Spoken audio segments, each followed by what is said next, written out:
नमस्कार दोस्तों, DD red के एक और रिएक्शन वीडियो में आप सभी का स्वागत है। मैं हूं आलोक। तो भाई आज एक बार फिर से चीमा जी का वीडियो लेकर आया हूं और चीमा जी इस बार बहुत चिंतित हैं भारत की ब्रह्मोस मिसाइल और ब्रह्मोस मिसाइल से जो हम कर रहे हैं खेल गेम, उससे बड़े चिंतित हैं।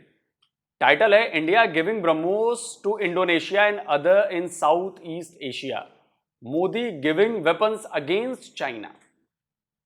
अब समझ रहे हैं, अभी एंटी इंडिया नैरेटिव बनाना है तो बात इसमें सही है, बिल्कुल ये हमारे फायदे की बात है। और बनाइए, पाकिस्तानी एक्सपर्ट अगर एंटी इंडिया नैरेटिव बनाते हैं चाइना के खिलाफ तो ये बहुत जरूरी है बनाना, बहुत जरूरी है बनाना। संदेश लाउड एंड क्लियर होना चाहिए।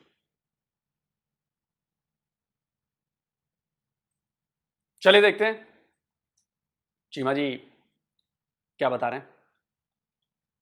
दोस्तों, भारत की एक पॉलिसी ये है कि जितने भी साउथ चाइना सी के अंदर ये जितने भी साउथ ईस्ट एशियन स्टेट्स हैं, वहाँ पे वो जितने भी अफोर्डेबल मिसाइल्स हैं वो देना चाहता है अगेंस्ट चाइना। इससे एक तो वो अपने डिफेंस सेक्टर को मजबूत कर रहे हैं और दूसरा ये है कि एक्सपोर्ट इंडस्ट्री जो है वो उसको फ़ायदा होगा। वो जो आत्मनिर्भर भारत की बात करते हैं उसको लेके चल रहे हैं। बहुत सारे लोगों को समझ नहीं आती कि पाकिस्तान के अंदर लोग कंफ्यूज हैं कि इंडोनेशिया एक इस्लामिक मुल्क जो है वो क्यों 200 मिलियन डॉलर के सुपरसोनिक क्रूज मिसाइल लेगा। एक क्वेश्चन है ना कि वो क्यों सुपरसोनिक क्रूज मिसाइल लेगा इंडोनेशिया। ये एक सवाल है भाई। उनको फायदा है इस चीज में कि उन्होंने अपना डिफेंस मजबूत करना है। उन्होंने ये नहीं देखना कि इंडिया एक हिंदू स्टेट है, अमेरिका क्रिश्चियन है, बरतानिया क्या है, रशिया एथिस्ट है, चाइना एथिस्ट है। उनको इन चीज़ों से कोई गर्ज नहीं है। सो अगर इसको इस लेंस से देखा जाए तो पाकिस्तानी तो परेशान हो जाए कि अच्छा, ब्रह्मोस जो है अब वो ये सुपरसोनिक क्रूज मिसाइल जो है ये उनको दिए जा रहे हैं। लेकिन ये इंटरनेशनल पॉलिटिक्स है। आपको पता है ब्रह्मोस जो है एक जॉइंट इंडियन रशियन वेंचर है और ये एक समझ लें कि इसकी काफ़ी पिन पॉइंट एक्यूरेसी है और बड़ा ताकतवर मिसाइल है। और इंडिया ये जो साउथ ईस्ट एशियन मार्केट है उसका फ़ायदा उठाना चाहता है बिकॉज चाइना ने वहाँ पे तमाम ममालिक को इनसिक्योर किया हुआ है। ठीक है जी। अब इससे पहले आपको याद होगा कि 375 मिलियन डॉलर के कोई एंटी शिप मिसाइल थे जो फिलिपाइन को भी इंडिया ने एक डील हुई थी। चीमा जी थोड़ी रिसर्च कर लेते सर। कोई एंटी शिप मिसाइल मिसाइल नहीं सर। फिलीपींस से 375 मिलियन डॉलर की डील ब्रह्मोस मिसाइल की हुई है और उसकी डिलीवरी स्टार्ट हो चुकी है। अब तो ब्रह्मोस मिसाइल वहां पे सेटअप होना है। बीच में डिले ये हो गया था कि खराब मौसम की वजह से उसकी जो साइट थी वो तैयार नहीं हो पा रही थी, लेकिन अब वो तैयार हो गई और डिलीवरी चालू हो गई है। तो ब्रह्मोस दिया है फिलीपींस को। और आजकल आप जाकर गूगल पर सर्च कर लीजिएगा, जिस तरह से फिलीपींस चाइना को काउंटर कर रहा है, चाइना की हर बात का जवाब दे रहा है, उससे अंदाजा लगा सकते हैं कि जब ब्रह्मोस उसके पास मिल गई है तो उसके बात करने का अंदाज और उसके बयानबाजी जो है फिलीपींस की तरफ से वो कैसे की जा रही है, क्योंकि ब्रह्मोस मिल गई है उसको और चाइना को पता है कि ब्रह्मोस की असली ताकत क्या है। अब कई पाकिस्तानी ये सवाल उठाएंगे, ऐसा क्या है ब्रह्मोस में, ऐसा क्या ब्रह्मोस ना हुआ, पता नहीं क्या तोप हो गई है चीज ऐसे। तो भाई मैं आप लोगों को सिर्फ इतना कहूंगा कि आप लोग जाके ढंग से रिसर्च करो, पढ़ाई करो ब्रह्मोस के बारे में, तब आपको बात समझ में आएगी। समझे सर? अपनी कैटेगरी में सुपरसोनिक क्रूज मिसाइल में ब्रह्मोस जैसे मिसाइल किसी दूसरे देश के पास नहीं है, मतलब रशिया को छोड़कर। समझे आप? और ब्रह्मोस की काट भी नहीं है। कई लोग कहते हैं कि जी S-400 है, ये S-400 से भी बचने की कैपेबिलिटी ब्रह्मोस के अंदर है, क्योंकि वो इतना लो फ्लाई करती है, इतना लो फ्लाई करती है कि पूछो मत। वो पानी से ना, पानी से वो कुछ फीट ऊपर फ्लाई कर सकती है, पता है आपको? खैर, दूसरी बात आपने कही कि जी इंडोनेशिया तो एक मुसलमान मुल्क है और ये है। देखिए इंडोनेशिया में और बाकी मुस्लिम देशों में एक बहुत बड़ा फर्क है। इंडोनेशिया भले ही मुसलमान देश है, लेकिन वहां की करेंसी पर भगवान गणेश की फोटो है। अब कहेंगे कि जी आप इन दोनों बातों को कैसे जोड़ रहे हैं? इसलिए जोड़ रहे हैं क्योंकि इंडोनेशिया अपने पुरखों को नहीं भूला है, अपने रूट्स को नहीं भूला है। उसके प्रेसिडेंट ने एक बार कहा था कि हमने अपना रिलीजन बदल लिया है, अपने एंसेस्टर्स नहीं बदले हैं। इसीलिए उनकी करेंसी पर आज भी भगवान गणेश की तस्वीर है, हिंदू देवता की तस्वीर है, क्योंकि वो अपने रूट्स नहीं भूले हैं। ये मत कहिए कि उनको कोई फर्क नहीं पड़ता, उनको फर्क पड़ता है। ये प्राइम मिनिस्टर मोदी की जो एक है ना प्रोग्राम जो है वो है डिफेंस एक्सपोर्ट का प्रोग्राम है, और वो कह रहे हैं कि हमने तकरीबन 1.8 बिलियन डॉलर की सेल पिछले साल की थी, अगले 2 सालों में 5 बिलियन डॉलर पे लेके जाना है। अब देखिए, एक तरफ तो ये चीज़ है, पाकिस्तान भी परेशान रहता है। पाकिस्तान इसलिए परेशान रहता है कि इंडिया जो है वो ऑलरेडी उसने 100 बिलियन डॉलर जो है वो अपने डिफेंस एक्सपेंडिचर पे एलोकेट किया हुआ है अगले 10 साल के लिए। रिसेंटली उन्होंने 31 MQ-9B जो आर्म ड्रोन थे अमेरिका से वो लिए कुछ 4 अरब डॉलर के, जिस पे आपको याद होगा कांग्रेस में शोर मचा और वो सारा, लेकिन बाइडेन साहब ने कहा कि नहीं, वो हमने देने ही देने हैं। अब इंडिया जो है वो अपनी 11% जो ग्लोबल आर्म्स इंपोर्ट है वो सिर्फ इंडिया करता है। ये 2018 से 22 है, अब थोड़ा उन्होंने कम किया, लेकिन 2018 से 22 मतलब इट्स 5 साल 5 साल दुनिया की जो बड़ी 11% आर्म्स इंपोर्ट है वो उन्होंने की है। तो अब आप अंदाजा लगाएं कि वो किस लहज पे जाना चाहते हैं। अब वो कहते हैं जी हम आर्म्स सप्लायर बनना चाहते हैं, और होगा क्या वो, और उनका जो मिशन है, एक तो चाइना है, रेवेन्यू कलेक्ट करना है, और जितने भी ये जो साउथ ईस्ट एशियन ममालिक हैं इन तमाम की इनसिक्योरिटी का फ़ायदा उठाना। जैसे इंडिया की इनसिक्योरिटी का अमेरिका फ़ायदा उठाता है कि ठीक है जी इनको MQ-9 दो, ठीक है जी, रशिया रूस फ़ायदा। तो फिर तो पाकिस्तान का, हम तो अमेरिकन वेपन्स अब लेना शुरू किया है ना हमने। पाकिस्तान तो बहुत पहले से ले रहा है। पाकिस्तान के फाइटर जेट F-16 आज से नहीं, दशकों से पाकिस्तान की एयरफोर्स में है। तो आपकी इनसिक्योरिटी का फायदा नहीं उठाया। अमेरिकन टैंक्स उस जमाने में आए थे आपके पास 65 की लड़ाई से पहले, तब नहीं उठाया। हेलीकॉप्टर्स अमेरिकन से तब नहीं उठाया सर। क्या बात कर रहे हैं, आज सिर्फ आपको भारत की इनसिक्योरिटी दिख रही है। हमने तो अब अमेरिकन हथियार लेने शुरू किए हैं पिछले 2-4 साल में। मैं हथियारों की बात कर रहा हूं, जैसे अपाचे है। हमने फाइटर जेट अभी भी एक भी नहीं लिया अमेरिका से। ड्रोन भी अभी हमने लेने शुरू किए हैं, 2 लीज पे लिए हुए थे, सी गार्डियन। हाँ, ट्रांसपोर्ट एयरक्राफ्ट हमने लिए हैं, C-130J और हरक्यूलिस, या फिर अपना ये C-17 ग्लो मास्टर। इंडिया की इनसिक्योरिटी आपको दिख गई, आपको पाकिस्तान की इनसिक्योरिटी तब से नहीं दिख रही है। उठाएगा S-400 दो, फ्रांस फायदा उठाएगा राफेल दो, इनसिक्योरिटी का फायदा है ना। Why will prime minister Modi will go and France and ask कि मुझे ये 100 जो है वो राफेल दे दो, मुझे इतने जो है वो, क्या क्यों जाएंगे वो रशिया और कहेंगे मुझे S-400 दे दो? इनसिक्योरिटी है ना। They believe that the others are. गजब हाल है यार, इनसिक्योरिटी है। हम अपना डिफेंस मजबूत करने के लिए ना करें काम। आप चाइना से J-17 ले लो, आप चाइना से J-10C ले लो, आप चाइना से HQ-9B ले लो, तो चलेगा। तो जी हम अपना सिक्योर कर रहे हैं। अरे हमें भी तो सिक्योर करना है भाई, इनसिक्योरिटी क्यों है? हमें तो सिक्योरिटी अपनी सिक्योरिटी के लिए लेना है भाई। चलेगा नहीं सर, ऐसा नहीं चलेगा। बिना काउंटर के आप नहीं चलोगे। आर मोर सिक्योर और दे आर एटलीस्ट, मुझे उनको एक कॉम्पिटेटिव मेरा एज होना चाहिए।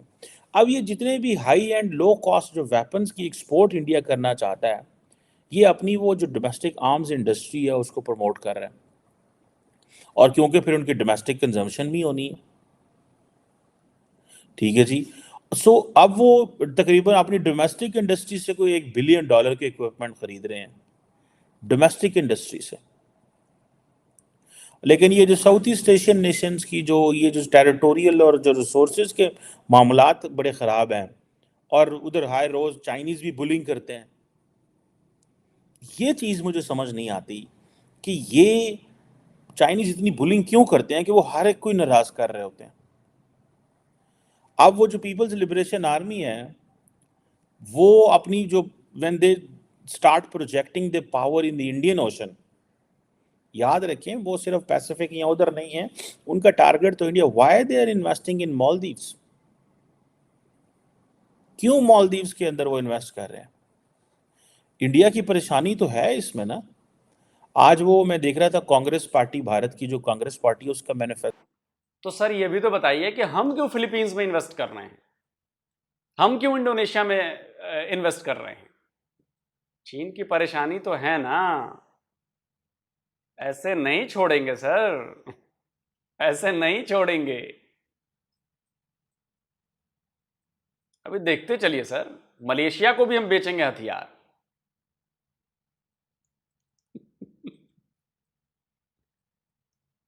सर एकदम बराबरी का मामला है, अगर आप इधर करोगे तो हम उधर करेंगे। एकदम स्ट्रेटेजी क्लियर है, एकदम क्रिस्टल क्लियर है सर। अब आपको नहीं समझ में आ रही तो अलग बात है। उसका मैनिफेस्टो आया है, तो उसका फॉरेन पॉलिसी का जो मैनिफेस्टो था, उस पे वो कह रहे हैं कि हमने मालदीव्स के साथ ताल्लुकात को रिपेयर करना है। रिपेयर करना है, इट मींस ठीक नहीं है। श्रीलंका के साथ ताल्लुकात को रिस्टोर करना है। समझ रहे हैं? सो ये चीजें बताती है। पाकिस्तान के साथ तो खैर मसला ही और है ना, पाकिस्तान के साथ तो वही फॉरेन पॉलिसी अडॉप्ट करना चाहते हैं जो बीजेपी, क्योंकि अगर वो उससे पीछे, ये देखें, ये भी एक बीजेपी ने बेंचमार्क सेट कर दिया मोदी साहब ने। पाकिस्तान के साथ जो एंगेजमेंट होगी वो होगी अगर पाकिस्तान विलिंगनेस शो करता है that there will not be a cross border terrorism. ये है कांग्रेस की पॉलिसी, ये बेसिकली बीजेपी की पॉलिसी है। लेकिन बीजेपी ने इतना हाई वो उस पेडेस्टल पे ले गए हैं कि कांग्रेस जरा सा भी कोई मोहब्बत लव शब्द पाकिस्तान को दिखाएगी, उन्होंने पकड़ के जो है ना वो एक नई बहस शुरू करा देनी है इंडिया के अंदर। सो कांग्रेस जो है वो डरती फिर रही है, एंड देन मीडिया आपको पता है ऑलरेडी वो एक वो करते हैं फिर उस चीज़ का। सो ये अगर आप चीज़ देखें इसमें कि इंडिया जो है वो, जिसे आप कहते हैं ना, एक तरफ तो चाइनीज बुलिंग करते रहते हैं, ठीक है जी। अब ये जो अमेरिकन की जो प्रेजेंस है, इंडिया उसका भी फायदा उठाएगा। वो इसलिए फायदा उठाएगा कि इंडियंस कहेंगे भाईजान देखो हम तो ये जितने ममालिक हैं इनको सिक्योर कर रहे हैं। अब क्वेश्चन ये है, not every country can buy an American और अ फ्रेंच और a Russian defence equipment, it's very expensive. So countries like India, they are emerging in this field. Countries like Turkey, they are emerging in this field.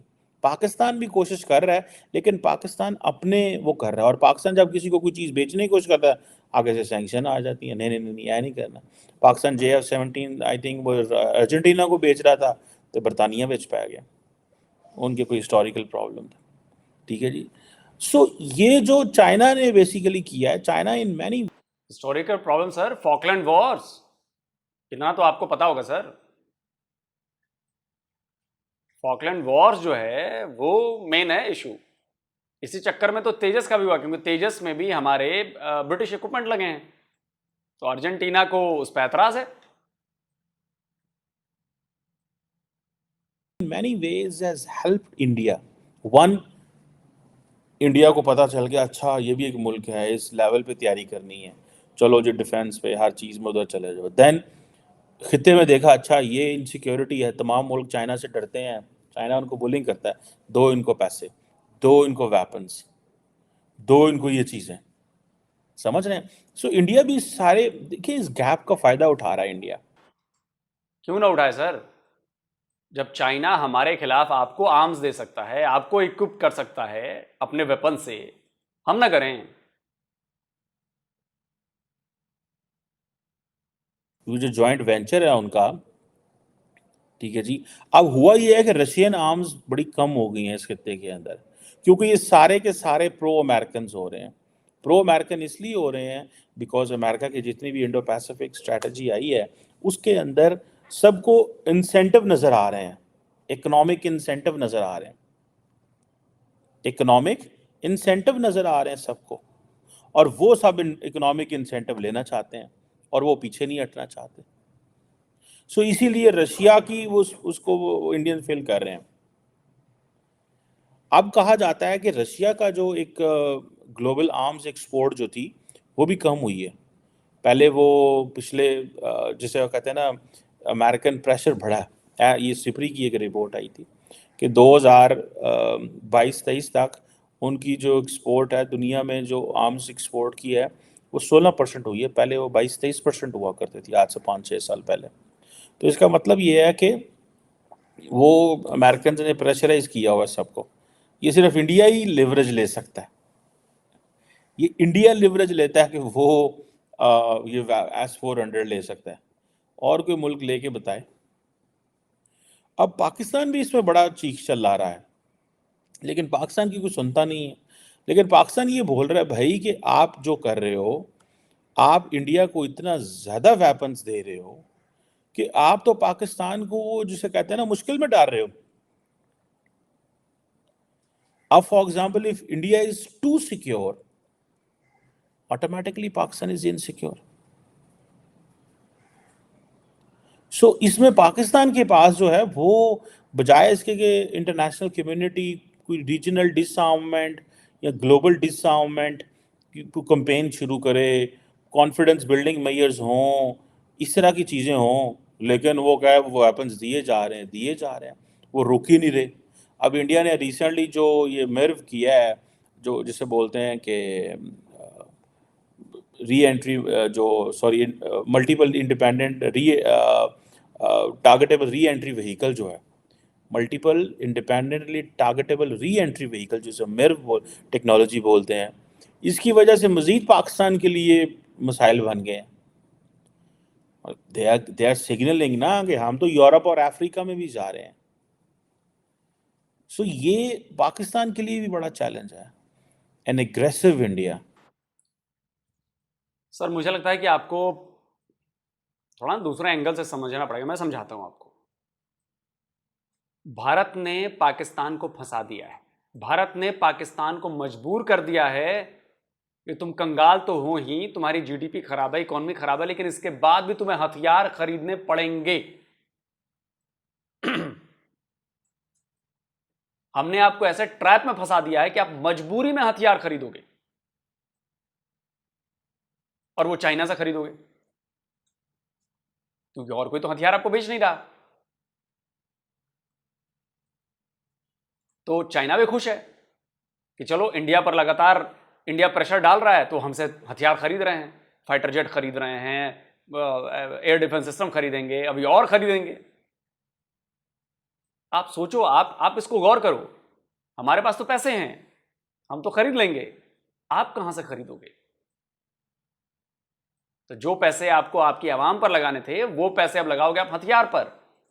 आवाम महंगाई की मार झेलेगी, वो झेल रही है। आवाम का गुस्सा बढ़ेगा। भारत के एक तीर से दो निशाने साधे हैं ना सर भारत ने। एक तरफ आपको वो उलझाए रखेगी कि आप हथियार और खरीदो और खरीदो और खरीदो, दूसरी तरफ हथियार खरीदने का नतीजा क्या होगा? आपकी इकोनॉमिक कंडीशंस खराब होती जाएंगी, आपके यहां महंगाई बढ़ती जाएगी, अंदर लोगों का विद्रोह पनपेगा।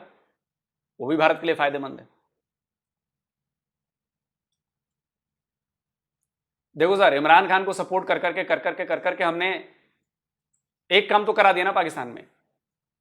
पहले अगर 100 में से एक बंदा अपनी फौज के खिलाफ बोलता था, आज 100 में से 10 बंदे बोल रहे हैं ना, तो 9 बंदे तो बढ़ा दिए ना हमने। Mind game sir, mind game. Although they are funding giving all these weapons there, जब मैंने MQ-31 MQ-9B ड्रोन्स की बात हो, तो पाकिस्तान तो उसका मुकाबला नहीं कर सकता ना।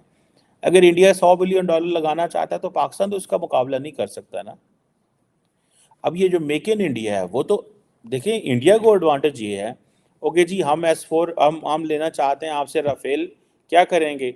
ओके जी, come in India, make in India में वो कहेंगे फ्रेंच को इन्वेस्ट कर, मेक इन इंडिया में इन्वेस्ट करो। सो ये चीज़ें जो हैं, ये इंडिया को इसमें बड़ा वो एक एडवांटेज है भाई। सो नेक्स्ट जनरेशन जितनी भी डिफेंस पार्टनरशिप्स वो कर रहे हैं, को प्रोडक्शन के हवाले से हो, कटिंग एज टेक्नोलॉजीज़ है, जेट इंजन्स हैं, सेमी कंडक्टर हैं भाईजान, ये अभी वो जैक सुलिवन आ रहे हैं सुने 18 को India, in the time when there is a, मतलब बिल्कुल ये भी जान के मेरा ख्याल है मोदी साहब के फौरन कि उन्होंने कहा होगा ठीक है नो आउन दो, ठीक है। और अमेरिकन भी जान के आना चाहते हैं, उनको भी पता है 1 महीने 10 दिन बाद इलेक्शन है इंडिया के अंदर, लेकिन एक क्वेश्चन है, वो कहते हैं जी इलेक्शन तो 1.5 महीना चलना है, तो आप 1.5 महीने इंटरनेशनल इंगेजमेंट तो नहीं बंद कर सकते। एक क्वेश्चन है, तो टेक्निकल क्वेश्चन है, लेकिन साउथ एशिया मुल्क, इंडिया जैसा मुल्क, पाकिस्तान जैसे मुल्क के अंदर बड़ी सिग्नलिंग होती है ये कि जी अमेरिका भी जो है ना मोदी साहब के साथ खड़ा हुआ है। जैसे रिपब्लिक डे में बाइडेन साहब नहीं ना आए थे, one of the reason was along many others कि do not strengthen Modi this way, Modi साहब को इस तरह ना ताकतवर बनाओ कि नरेंद्र मोदी के साथ हम खड़े हुए हैं, 6 महीने में 2 दफ़ा आना इज़ नॉट एडवाइजेबल। ये बेसिकली उन्होंने कहा इज़ नॉट यूरोप, इस इंडिया, अमर्जिंग है, बड़े सारे अभी हमारे साथ इनके मसाइल हैं, ये सारा कुछ। सो ये जो अमेरिका की एक तरफ जेनरस जिसे कहते हैं ना आर्म सप्लाई है भारत को, डिफेंस कैपेबिलिटीज़ हाई हो रही हैं, पाकिस्तान जो है वो कमज़ोर हो रहा है, आगे से वो क्या है कि वो सारे साउथ ईस्ट एशियन नेशंस को दे रहे हैं, अरे याशी मारो, ठीक है जी। अब ये चीज़ें जो हैं, अब पाकिस्तान इस सारी देखें, ये ज़माना है उसका आर्टिफिशियल इंटेलिजेंस का, टेक्नोलॉजी का, जिसके पास जितनी टेक्नोलॉजी है वो दुनिया में छा जाएगा, ठीक है ना जी। सो ये फिलिपाइन इंडोनेशिया तो ले रहे हैं, सुना है वियतनाम भी इंडिया से लेना चाह रहा है। अब क्या इंडिया इन तमाम ममालिक की जो ये सिक्योरिटी नीड्स हैं उनको पूरा कर सकता है? सो इंडिया ने एक अपॉर्चुनिटी खोल दिया इन तमाम ममालिक के लिए, ये मैं आपको बड़ी अहम बात बता रहा हूँ कि इंडिया ने तमाम ममालिक के लिए अपॉर्चुनिटी खोल दी है, और उनको अब समझ आ गई है कि यार ना जाओ उधर इधर, कहीं ना जाओ, इनसे बात करो, ना जाओ इनसे बात करो। सो रशियंस पीछे हट गए हैं, इंडियंस वो जगह ले रहे हैं, और उनको ये चलो ये है कि रशियन जो वेपन है वो टाइम टेस्टेड है, रशियन वेपन जो है वो टाइम टेस्टेड है, क्योंकि वो जंगा शंगा कर दे रहे हैं। चाइनीज़ का प्रॉब्लम ये है कि चाइनीज़ वेपन टाइम वो टेस्टेड नहीं, वॉर टेस्टेड भी नहीं है। सो इंडिया ने अपना फोकस जो है वो साउथ ईस्ट एशिया में बढ़ा दिया है, क्योंकि उनकी जो ईस्ट पॉलिसी थी वो बेसिकली ये इकोनॉमिक इंगेजमेंट करना, ये सारी जिसे कहते हैं ना, and then India is obviously regional power now. बिल्कुल रीजनल पावर है और सुपर पावर है। और सर एक्ट ईस्ट पॉलिसी तो है ही। अभी देखिए ग्रीस के बड़े अधिकारी पहुंच रहे हैं इधर, और मैंने अभी कल ही आपको खबर दी थी, ग्रीस की मीडिया में इस बात की ज़बरदस्त चर्चाएं चल रही हैं कि भाई ग्रीस को भी भारत से ब्रह्मोस मिसाइल लेनी चाहिए। और चिमा साहब, ग्रीस का सबसे बड़ा दुश्मन कौन है? टर्की। ग्रीस को लगता है कि पाकिस्तान ग्रीस के साथ, वो टर्की के साथ है, तो पाकिस्तान भी दुश्मन है ग्रीस का। और ग्रीस क्या है? तो ग्रीस है जी गेटवे ऑफ यूरोप है। तो आपको याद होगा कि वो जो मिडिल ईस्ट कॉरिडोर बन रहा है, भारत मिडिल ईस्ट, और उसमें ग्रीस भी है। तो बिजनेस के लिहाज से भी ये जो कॉरिडोर है वो हमारे संबंधों को मजबूत करेगा। और ग्रीस से अब हमारे जो संबंध हो रहे हैं वो डिफेंस कॉपरेशन है। तीनों सेनाओं के लोग एक दूसरे के साथ ज्वाइंट करेंगे, आर्मी, एयरफोर्स, नेवी। अभी एयरफोर्स का तो हमने किया भी था शायद। इसके अलावा अब हथियारों की खरीद बिक्री होगी, और वो ब्रह्मोस मिसाइल पर बहुत ज्यादा जोर दे रहे हैं, बहुत ज्यादा। वो चाहते हैं कि भारत से ब्रह्मोस लेकर हम अपने यहां रखें, क्योंकि टर्की लगातार उनको समुद्री रास्ते से हमला करने की चेतावनी देता है। लैंड बॉर्डर्स पे तो सिक्योर है, बट उनको समंदर में टर्की के जहाजों को रोकने के लिए हथियार चाहिए, और वो ब्रह्मोस से बेहतर मिसाइल कोई नहीं हो सकती, एंटीशिप मिसाइल इस पूरी दुनिया में नहीं है अभी मौजूदा वक्त में। और ब्रह्मोस एक ऐसी मिसाइल है जिसे आप पनडुब्बी से फायर कर सकते हैं, जिसे आप शिप से फायर कर सकते हैं, जिसे आप लैंड बेस्ड लैंड से फायर कर सकते हैं, आप फाइटर जेट से फायर कर सकते हैं। मिसाइल ब्रह्मोस है और फायरिंग हर जगह से हो सकती है। तो आप सोचो कि इससे एरिया कितना बढ़ जाएगा।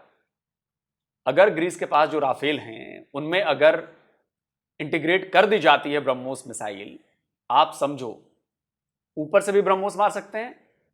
शोर बेस्ड जो सिस्टम हमने फिलीपींस को बेचा है वही हम बेचेंगे ग्रीस को भी, और 300 किलोमीटर की रेंज है और पिन पॉइंट एक्यूरेसी है। सुन लिया आपने? तो किसी पाकिस्तानी के मन में अगर सवाल उठता है, किसी पाकिस्तानी के मन में जो ज्ञान देने आ जाते हैं यार ब्रह्मोस क्या है ब्रह्मोस, तो आपको पढ़ने की जरूरत है। आप जाकर ब्रह्मोस के बारे में पढ़ें। डॉक्टर कमर चीमा पढ़कर ही बात बोल रहे हैं ना, ये बिना पढ़े नहीं बोल रहे हैं। आपकी तरह नहीं है कि 10वीं फेल हैं कि पास हैं, ये पढ़े लिखे आदमी हैं। तो आपने सुना ना ब्रह्मोस के बारे में इन्होंने क्या बोला। उसके बाद हम आते हैं कि जी इधर तो हम कर ही रहे हैं चाइना के खिलाफ, उधर टर्की के खिलाफ भी कर रहे हैं। चाइना के खिलाफ क्यों कर रहे हैं? क्योंकि चाइना हमारे खिलाफ आपको हथियारों से लैस कर रहा है, तो हम भी उसके खिलाफ हथियारों से लोगों को लैस कर रहे हैं जो उससे जिनकी नहीं बनती है। तो it's a part of geopolitics, और ये तो होगा। ऐसा थोड़ी ना है कि एक कदम चाइना बढ़ाएगा और हम चुपचाप बैठ के देखते रहेंगे, या हम एक कदम बढ़ाएंगे और चाइना चुपचाप बैठ के देखता रहेगा, क्योंकि हम दोनों के पास पैसे हैं। फिर कई पाकिस्तानी ये कहते हैं कि जी चाइना तो इतना बड़ा देश है, इतनी बड़ी इकोनॉमी है। चलिए इकोनॉमी को मान लीजिए, अरे भाई तो भारत से बड़ा है ना चाइना, तो उसके बॉर्डर्स भी बड़े हैं, भारत से बहुत बड़े हैं। तो जब आप पर किलोमीटर सिक्योरिटी का रेशियो निकालेंगे ना, तो भारत से ज्यादा खर्च है चाइना का।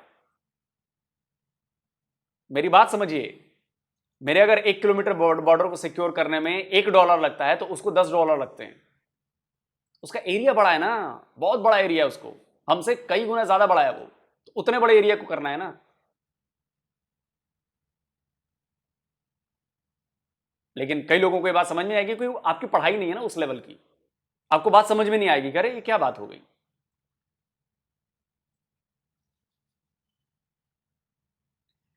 तो चिंतित हैं चीमा जी पाकिस्तान के भविष्य को लेकर, और ब्रह्मोस ने उन्हें और चिंता में डाल दिया है।